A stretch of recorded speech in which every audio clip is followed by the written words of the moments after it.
We put our dog down. It gets funnier, okay? She was a great dog. She really was. Priscilla was her name. First big dog I ever had. Bull Mastiff. Best goddamn dog. I remember the first night we got her. You know when you get a puppy and they're nervous and they're scared, but they're home and you need to tell them that. And everyone's playing with her, but she's just off by a little bit. Girls go to bed. Leanne goes to bed. I stay up drinking whiskey with this dog, and I'm drunk talking to her, you know? It's just like, I remember saying to her, I said, baby girl, you are about to have the best life. You have nothing to be nervous about. Those little girls are gonna love the shit out of you day and night. That woman in there will take care of your every need. Me, I'm gonna be in and out, but. I said, here's the deal I need from you. For all that stuff, all I need is when I'm gone, I need you to be my terrorist. Anyone walks through that door, you have to give your life. You die first, then they die. And this puppy closed her eyes, put her head on my lap, and went, I'm home. Aww. You ever get so high? You cuddle with your dog and your dick gets hard? What? Where did that come from? Me either. No one? Okay, one time. One time, you did too, don't you? I took way too many edibles at night. Woke up the next morning, still high. Priscilla gets in bed with me. I am cuddling so hard with her. I didn't even realize my dick was hard. Leanne came in, saw it, and goes, who's that hard dick for? And I could not stop laughing. And I just went, Priscilla, she's the only one that makes my dick hard. Leanne hated that joke. I would do it every morning when I saw her in the kitchen. I'd come out and pet Priscilla and go, you know you're the only one that makes my dick hard. Leanne would be like, stop it, that's not funny, that's gross. That's why I did it. We bought a new dog, another Bull Mastiff, Mac. Not the greatest dog. He's a great dog, I love him, but he's kind of a whore, and he's stupid as fuck. And he loves my dick. I mean, this dog, if he sees my dick, he's like, oh, that's mine. I'm eating that today. You can't even jerk off in front of this dog. Priscilla, you go to jerk off, she'd walk outside and be like, oh, I'm gonna let you do your thing. Max sees you jerking off, he gets right next to you like, whoa. Oh, okay, oh, you gonna throw that stick or what? I was having sex with Leanne one time, doggy style. I thought he'd appreciate it. Smack her on the ass, and I realized at that moment that is her dog, not my dog. He fucking lit up just, and I popped out of Leanne with this pheromone stick floating around. His eyes go in the back of his head. He goes, I'm eating that today. Oh, no. I'm panicked. I got this 150-pound beast on the bed. The dog's coming at me. I don't know what to do. Good, everyone got it?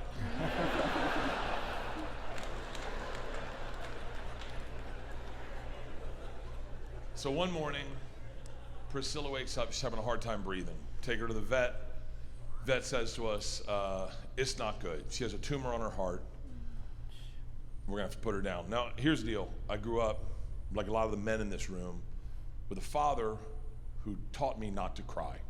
Anytime I cried as a young man, he'd say, hey, don't be a bitch. Suck it up, be a fucking man. I don't wanna see you fucking crying. As a matter of fact, when I had daughters, I remember my dad pulling me aside and going, hey, don't ever let your daughters see you cry. They need to know that they're safe and that you're in charge and you have stuff under control. If you have to cry, God forbid, you go into the closet, you go into a shower, you get that shit out, and then you come out and you handle your shit.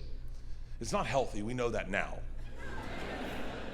But adversely, what I do when I get emotional, like a lot of the guys in this room, I make a joke. Because if I laugh, I stop crying. Wasn't very useful in the vet's office.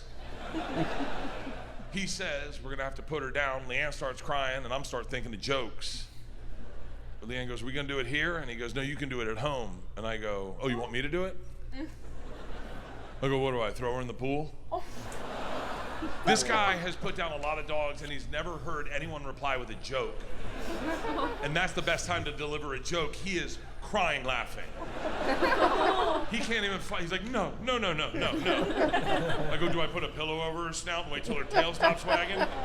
Lift it up and drop it like the old wrestling moves? Now he's crying, laughing, and he's like, hold on, stop, no. He goes, I have a woman who will kill her for you. I went, what? Oh my God. He's like, now you got me doing it, you sick fuck. I remember saying to him, is she good? He goes, buddy, there's no gray area. They either kill him or they don't kill him. He goes, you tell me your definition of good. And I look at him and I said, she breaks into my house at 2:30 in the morning. Kills that dog while we sleep. Then she grabs my other animals, sedates them, super glues their paws together, and puts them in a prayer circle around her. And that's how we find her in the morning. And he goes, fuck, that is good. Leanne looks at me and goes, this shit ends right now. So we call the girls ahead of time. Not a great call, not my favorite call I've ever made. But the girls were awesome. They really were. No jokes about them in this story. They were really great.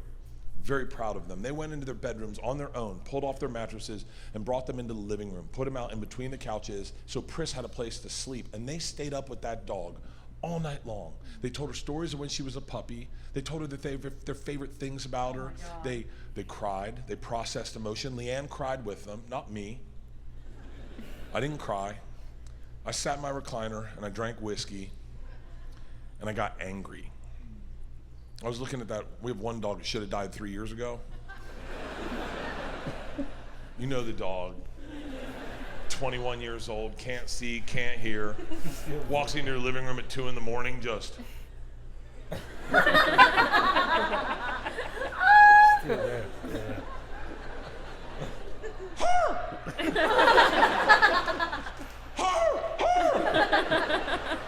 You can't even pick it up because it doesn't know you're there. You go to pick her up, she goes, the whole time I'm like, it should have been you, Mona. Wake up the next morning, Leanne looks at me and goes, it's time. You need to call the lady now. So I go out back. I'm still not right in my head. I remember just calling and going, you the bitch kills dogs? She goes, you got that bitch? She was cold. She goes, what breed is it, sir? I was like, does it matter? You're just killing it. She goes, what breed is it, sir? Really cool. I go, Bull Mastiff. She goes, okay, 45 minutes, I'll be there. And hangs up. I was like, I didn't even get to say, take your time. She shows up 45 minutes later and she brings her boyfriend, which I thought was odd. I kind of thought, did they just having lunch? And she took the call and was like, hold on 1 second. Hey, I gotta go kill a dog. Do you wanna come? And he was like, wait, what breed is it? He doesn't even introduce himself. He just sits in Leanne's office chair in our living room and watches. She gives Pris a shot to make her feel better. I know you've been there. That's the most heartbreaking moment of the whole experience, is this dog who has struggled all night, holding on to life, all of a sudden has a moment of relief and is like, whoo, I'm back, baby. I'm feeling great. Who wants to go for a walk, huh? You guys thought I was gonna die. I'm not dying today. I'm gonna go, you jerking off? I'm gonna go out back. This dog. Then she got up to get on the couch and she collapsed. And Leanne looked at me and was like, we're doing the right thing. So we put Pris on the couch. Lady says to us, now is when you want to say goodbye to your dog. Oh, heartbreaking. Here's the crazy thing. As a parent, sometimes you sacrifice so that your kids get the better thing, and your spouse. You give up what you need so that they can have a better experience in life, but you're still a person. And in that moment, I remember being upset that I didn't have a good spot on the dog to say goodbye. Because like all the girls and Leanne were in Pris's face, like telling them how much they loved her, and I'm just rubbing an ass haunch in the back. She doesn't even know I'm there. I'm like the dude in the orgy jerking off in the corner like.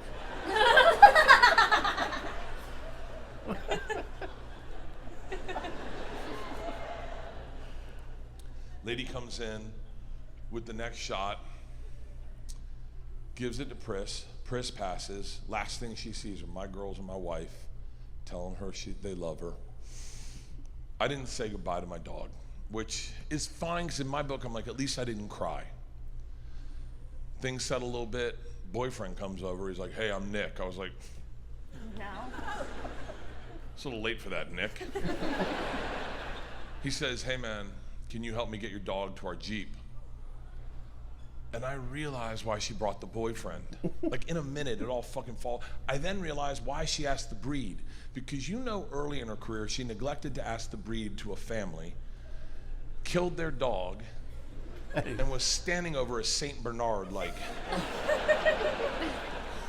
oh, I should have killed this closer to the car. I hadn't cried yet, and this is what got me. For men, it's always the thing you don't expect that breaks you. When Priscilla died, she shit on the couch. Oh. The dude goes to lift her up to put her on the gurney, and as he puts his hand under it, he sticks his arm in the shit. It's hot, it's in his watch, and he goes, oh, fuck! Your dog shit on the couch. She's my dog. I went to defend her. I go, hey, it's okay, baby girl. And as I rubbed her head, I realized bull mastiffs have a very wrinkly forehead, and there were no wrinkles there. Hold on. Hold on. Guys don't cry well. We don't do it well. Women, you're good with it. Guys cry like the way women shit their pants. Like women don't shit their pants, cool. Guys shit their pants slick, with dignity. Guy will shit his pants and be like, whoa, I shit my pants. Don't let her take my wings. I'll be right back. Woman shits her pants and then the day is over. She's like, I just shit my pants. I haven't fallen on. It's in both my high heels. So I start crying like a woman shitting her pants, and it's coming out everywhere. I grab the gurney, and as I lift it up, I'm looking at this dude who's gagging. He's got shit all over him. It's a weird time to start crying, and I feel my daughters put their hand on my back. And they rub my back, and they walk with me. And as we walk outside, I find out that my daughters know that the only way to get me to stop crying is to make me laugh. And as we walk out our front door, the guy looks at me and he goes, hey, we're gonna put her in the back of the Jeep. And Georgia, with a straight face, looks at him and goes, she usually rides up front.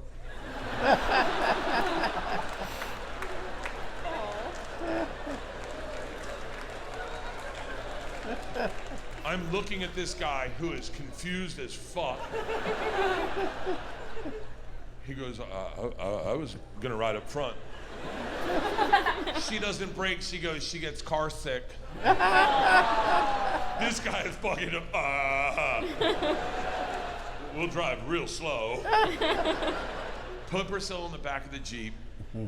Dude moves off to the side, and the girls step back, and I realize they're letting me say goodbye to my dog. I'm cool sharing this, because I know we've all been there. They're so fucking good. I just leaned over this dog. She looks so beautiful. And I said, baby girl, I love you.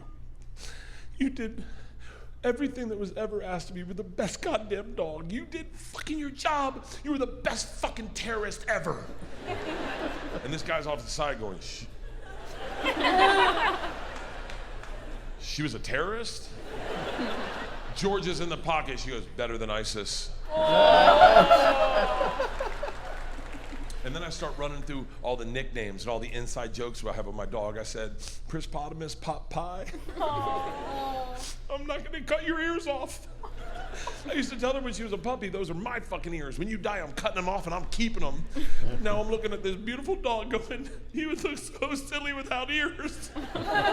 You wouldn't make any friends in heaven. I'm not cutting your fucking ears off. And this guy's like a statue. He's like, what the fuck did he just say? He was gonna cut her ears off, and Isla goes, technically they're his ears. And then Leanne comes out, and the woman that murdered her comes out. They're all standing around me, and the last thing I say is I look at this dog, I go, baby girl, you still make my dick hard. My dick's so hard right now. I hear Leanne laughing, going, she's the only one that makes your dick hard, baby. These two are fucking frozen. Isla comes up, puts her hand on my back, and goes, big guy, it's okay. Then she looks at the couple and goes, if she wakes up, you'll call us, right? That's my fucking dream team right there. Oh my God.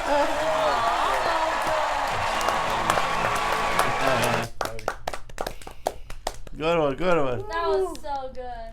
And that was BERT, KREISCHER, Lucky, 2025. That last part really got me. Same. Resonated with it, right? Yes. I felt it. Yes. Yeah, that's one of the hardest things. Yeah. Yes. Yeah, but I thought it was another great stand-up special. Because we watched all of his stand-up specials so far. Yeah. Secret Time, So this one, Lucky. I don't know. I'm still a bit choked up about the dog. animal. The dog. Yeah. So anybody else want to take it? Listen. 10 out of 10. I thought that my face hurts. I thought this was so good. I love the Hawaiian cocktail.